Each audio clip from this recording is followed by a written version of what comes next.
एका छोट्याशा गावामध्ये एका व्यक्तीने इलेक्ट्रिक करंट लागून पडलेल्या वानराच्या पिल्लाचा जीव धोक्यात घालून प्राण वाचवला. कसा वाचवला ते आपण व्हिडिओमध्ये पाहणार आहोत. जर तुम्हाला वाटतं त्या व्यक्तीने वानराच्या पिल्लाचा जीव वाचवून चांगलं केलं असेल तर चॅनलला लाईक सबस्क्राईब नक्की करा.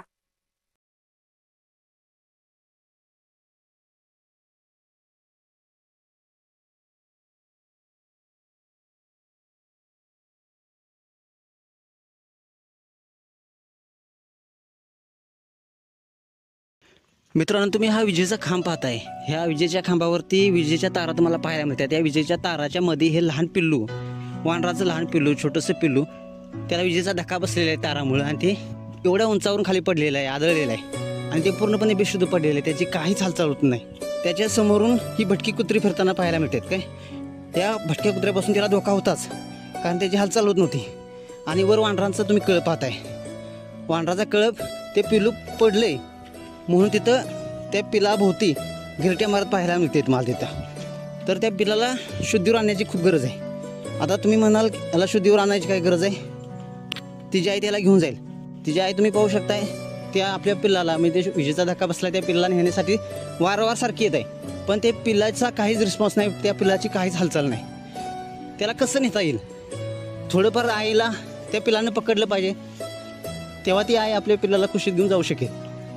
पण आपल्या पिल्लाचा काहीच रिस्पॉन्स नाही, पूर्णपणे बेशुद्ध आहे, त्याची काहीच हालचाल नाही. सुरुवातीला त्याला त्या कुत्र्यापासून संरक्षण द्यायचं होतं. त्याला त्या कुत्र्यापासून धोका होता, त्यामुळे तो थोडा वेळ थांबायची गरज देखील होती आणि त्या पिल्लाला शुद्धीवर आणायची गरज देखील होती. आता त्याला शुद्धीवर आणण्यासाठी काय केलं आम्ही, एक प्लॅस्टिकचं भांडं घेतलं, त्या भांड्यामध्ये पाणी घेतलं. म्हटलं त्याला जाऊन त्याच्या तोंडावर जर पाणी मारल्यानंतर त्याला शोध येईल.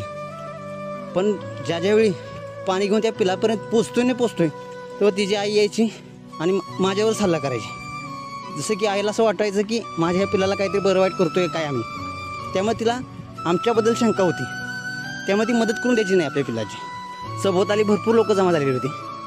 कसं बसं तरी धाडस केलं, त्या आईची नजर चुकून त्या पिलाची मदत करण्यासाठी तिथे गेलो. पिलाची मदत करत असताना ते पाणी मी त्याच्या तोंडात वाटणार तेवढ्या त्याच्या आईनं बघितलं आणि आई पटकन माझ्या अंगावर धावणार. त्या भीतीपोटी मी पटकन ते पाणी त्याच्या अंगावरच टाकलं. त्यावेळी तुम्ही व्हिडिओमध्ये पाहू शकताय हे पिल्लू पाक हालचाल होत नव्हती, ते कुठेतरी त्याची हालचाल झाली, त्यानं हातपाय हलवलं, म्हणजे जवळजवळ काय ना थोडंफार काय ना ते शुद्धीवर आलं. ठीक आहे म्हटलं, ते शुद्धीवर तरी आलं. बरं, शुद्धीवर आल्यानंतर पुन्हा एकदा तिची आई आली हल्ला करायसाठी आमच्यावर. मग काय आजूबाजूची जी लोक होती ती काय म्हटली, पाणी मारल्यानंतर जरा ताजं तवान होते आणि वेळेस जरा पाणी मार, म्हणजे आणि फ्रेश होईल, म्हणजे आणखी ते ताजं तवान होईल. म्हणून काय केलं, दुसऱ्यांदा गेलो, पुन्हा पाणी मारलं त्याच्या तोंडावर, पुन्हा आणि जरा थोडंफार ते ताजं तवानं झालं, पुन्हा एकदा फ्रेश झालं. मी ज्यावेळी त्या पिल्लाची मदत करण्यासाठी जायचो त्यावेळी ही आई यायची, आपल्या पिल्लाच्या काळजीपोटी यायची आणि मला तिथनं हुडसावून लावण्याचा ती प्रयत्न करायची. तुम्ही यावेळी पाहू शकताय ज्यावेळी मी त्या पिल्लाला पाणी देण्यासाठी गेलो त्यावेळी ही आई माझ्या अंगावर धावून आलेली आहे. आणि वरूनच तुम्ही ह्या व्हिडिओमध्ये पाहू शकताय माझ्यावर कशा प्रकारे ओरडते ती आई. इतकी ओरडते, तिला किती आपल्या पिल्लाची काळजी आहे बघा. मग काय, इथं आजूबाजूची जी लोकं होती तिने भरपूर लोक जमा झाली होती, पण ती देखील मदत करू शकत नव्हती, कारण ही आई आणि हे वानरांचा जो कळप आहे तो मदत करून देत नव्हता. पिल्लाजवळ ज्यावेळी मदत करायला जाईल त्यावेळी ही सगळा कळप अंगावर धावून यायचा. त्यामुळं 2-4 वेळा त्या पिल्लाच्या अंगावर पाणी टाकण्याचा मी तिथं प्रयत्न केला. त्यावेळी मी त्या वानराच्या कळपाला आणि तिच्या आईला त्यांची नजर चुकवून त्या पिल्लाची मदत करण्याचा प्रयत्न केला आणि मदत केली. आता मित्रांनो, तुम्हाला प्रश्न पडला असेल की तिथं मदत करायची काय गरज होती त्या पिल्लाची, तिची आई तिथं सारखी तर येत होती, तिची आई तर घेऊन गेली असते असं तुम्हाला वाटत असेल. तर नाही मित्रांनो, तिथं ज्यावेळी हे पिल्लू पडलं होतं त्यावेळी पूर्णपणे बेशुद्ध पडलं होतं, त्याची काहीच हालचाल होत नव्हती आणि गल्लीत ती भटकी कुत्री त्या पिल्लाभोवती अशी मिरवत होती. त्या भटक्या कुत्र्यापासून त्या पिल्लाला धोका होताच, त्यासाठी आम्हाला तिथं शेजारी उभा राहावं लागलंच ते लागलं. शिवाय त्याला शुद्धीवर आणण्याची देखील गरज होती. का सांगा बरं? कारण ज्यावेळी ही आई यायची त्या पिलाजवळ यायची, आपल्या पिलाची काहीच हालचाल होत नाही पाहिजे आणि निघून जायची. त्या आईला सुद्धा वाटत होतं की आपण ह्या पिल्लाला आता काही घेऊन जाऊ शकत नाही जोपर्यंत हा पिल्लू शुद्धीवर येत नाही. जोपर्यंत हे पिल्लू शुद्धीवर येत नाही तोपर्यंत ही आई काय त्या पिल्लाला घेऊन जाऊ शकत नव्हती आणि ते शक्य देखील नव्हतं. त्यासाठी थोडाफार का होईना पिल्लाचा प्रतिसाद पाहिजे, पिल्लाची थोडीफार हालचाल पाहिजे, जेणेकरून पिल्लू स्वतः आईला मिठी मारेल आणि आई देखील आपल्या पिल्लाला कुशीत घेऊन निघून जाईल. त्यासाठी ती पिल्लू शुद्धीवर येण्याची खूप गरज होती. त्यामुळं त्याला शुद्धीवर आणण्यासाठी एकदा नाही दोनदा नाही, वानराच्या मी त्या पिल्लाच्या आईची नजर चुकून 3-4 वेळा मी त्या पिल्लाच्या अंगावर पाणी उठलं.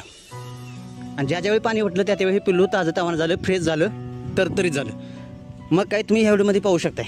पूर्णपणे हे फ्रेश झाल्यानंतर मी त्याच्या जवळून पाहिलं. त्याच्या तोंडाकडे ज्यावेळी मी कॅमेरा मारला ते खूप घाबरलेलं होतं. त्याच्या डोळ्यातनं अक्षरशः डोळ्यातून पाणी वाहत होतं. एवढं डोळं त्याचं लाल झालं होतं, इतकं ते घाबरलं होतं. मी त्याचा जास्त वेळ व्हिडिओ करू शकलो नाही इतक्या जवळून, कारण मला त्याच्या आईची भीती वाटतच आणि त्याचा चेहरा देखील पाहून खूप वाईट वाटलं. म्हणून मी पटकन त्याचा एक जवळून जाऊन एक त्याचा व्हिडिओ केला आणि बाजूला सोडलो. आता म्हटलं हा शुद्धीवर आलेला आहे. पाणी मारल्यानंतर हे पिल्लू शुद्धीवर आलं आणि जो विजेचा खांब होता त्या विजेच्या खांबाला त्यानं पकडला. त्यावेळी आईनं तिकडून वरनं तिला पाहिलं होतं, त्या पिल्लाला पाहिलं होतं. त्यावेळी आईला वाटलं की आता आपलं पिल्लू हालचाल करते, पिल्लाला आपले शुद्ध आले, आता आपण पिल्लाला आणायला जाऊ शकतो. त्यावेळी ही आई टुणूक टुणूक उड्या मारत त्या विजेच्या खांबावरून, म्हणजेच त्या घराच्या कौलावरून, विजेच्या खांबावरून आपल्या पिल्लाजवळ पोचते. पिल्लाजवळ पोचताच ही आई थोडा वेळ आपल्या पिल्लाकडे एकटक पाहत बसते. एकटक पाहत असताना ते छोटंसं पिल्लू ज्याला विजेचा धक्का बसला होता ते खूप घाबरलं होतं. ते छोटंसं पिल्लू आहे पटकन आपल्या आईलाच मिठी मारतं. आईला मिठी मारल्यानंतर आईला देखील थोडाफार आधार मिळाला, पिल्लाला देखील आधार मिळाला. मग आईनं देखील आपल्या पिल्लाला कुशीत घेतले आणि कुशीत घेतल्यानंतर पटकन त्या विजेच्या खांबावर चढलेले आणि विजेच्या खांबावर टणकन उडी मारून त्या घराच्या कौलावर तिनं उडी मारत ती तिथून निघून गेलेली. आपल्या पिल्लाला सोबत घेऊन गेल्यानंतर ती कौलावर तुम्ही पाहू शकताय. त्या कौलावर गेल्यानंतर तिचा सहकारी म्हणजे तिचा भाव असेल, काही नातेवाईक कोण असेल, ते छोटंसं पिल्लू तुम्ही पाहू शकताय किती आनंदाने उड्या मारते. आनंदाने उड्या मारत मारत ते सारखं माझी एकटक पाहत होतं. काय तर ते सांगण्याचा मला प्रयत्न करत होतं. ते तिथून उड्या मारायचं आणि कॅमेराजवळ यायचं, काहीतरी हालचाल करून दाखवायचं, मी असं केलं तसं केलं, असं काहीतरी खुणवायचं मला आणि पटकन आईजवळ जाऊन थांबायचं. तसेच तिथं थांबल्यानंतर सारखं माझ्याकडे ते कॅमेराकडे बघायचं आणि कॅमेराकडे बघत आपल्या कुठं ते भावाला, भावाची शिपटी करून वाळत, कुठं आईला गोंधळत, अशा प्रकारचं ते पिल्लू अशा प्रकारचं ते कृत्य करत होतं. म्हणजे त्या छोट्या पिल्लाला वाचवल्यानंतर होणारा हा आनंद दुसऱ्या भावाला किती झाला आपण ह्या व्हिडिओमध्ये पाहू शकताय. म्हणजे त्या छोट्या पिल्लाला वाचवल्यानंतर त्या भावानं एक प्रकारे माझं आभार व्यक्त केले, अशा प्रकारचा हा व्हिडिओ आहे. खूप छान वाटलं, त्यांची मदत करून खूप छान वाटलं. त्यांनी देखील त्या पिल्लाला मदत केल्याबद्दल आभार व्यक्त करण्याचा त्यांनी प्रयत्न केला. त्या मुक्या प्राण्याने किती समजू शकते तुम्ही ह्या व्हिडिओमध्ये पाहू शकताय. आपल्या भावाला वाचवल्यानंतर, आपला नातेवाईक आपल्यासोबत सुखरूप असल्यानंतर त्या दुसऱ्या पिल्लाला जो आनंद झालेला आहे तो तुम्ही पाहू शकताय. तो इकडं तिकडं माझ्या कॅमेरासमोर इकडं तिकडं उड्या मारून तो आनंद व्यक्त करतोय. असा हा व्हिडिओ मित्रांनो तुम्हाला कसा वाटला नक्कीच कमेंट्स करायला विसरू नका आणि आपल्या या मराठी SS लोहार या चॅनेलला सबस्क्राईब करायला विसरू नका. धन्यवाद.